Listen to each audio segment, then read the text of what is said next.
Hi there. Good morning. It's Saturday. Welcome, Salt Lake City. Hey, I wanted to report back a couple of days ago. I posted something.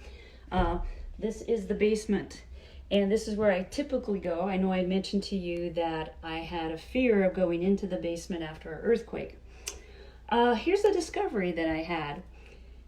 I can't concentrate and do my morning training down here because I'm always listening. Those of you who live here in Salt Lake, you may have a little bit of PTSD where you're listening for those noises that preceded the earthquake or accompanied the earthquake.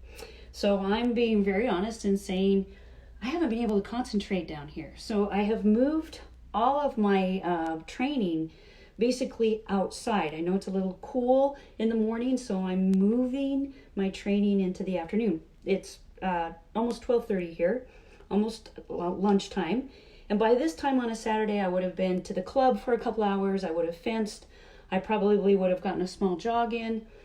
That hasn't happened today. I've had some phone calls and some other things. Susan and I spent the morning getting our 72-hour kits together. So maybe you've really seen this shift again in your habits.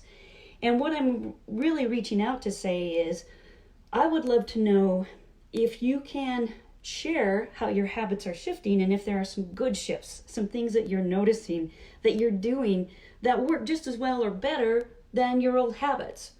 Here in Salt Lake, it's not just COVID-19, it's the earthquake threat. Most of us believe that the worst of it is over with 5.7 quake and 4.6, two different bumps. The more the days go on, chances are that was the quake.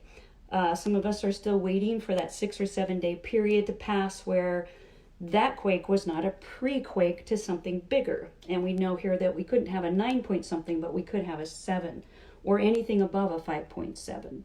So just checking in, seeing how you're doing, seeing if you have a little PTSD and how you're dealing with it. For me, we're just doing practical things. Like I said, Susan and I this morning went through, reevaluated what was in our 72-hour kit, adjusted where we're storing our water, rethinking where we place things in the house.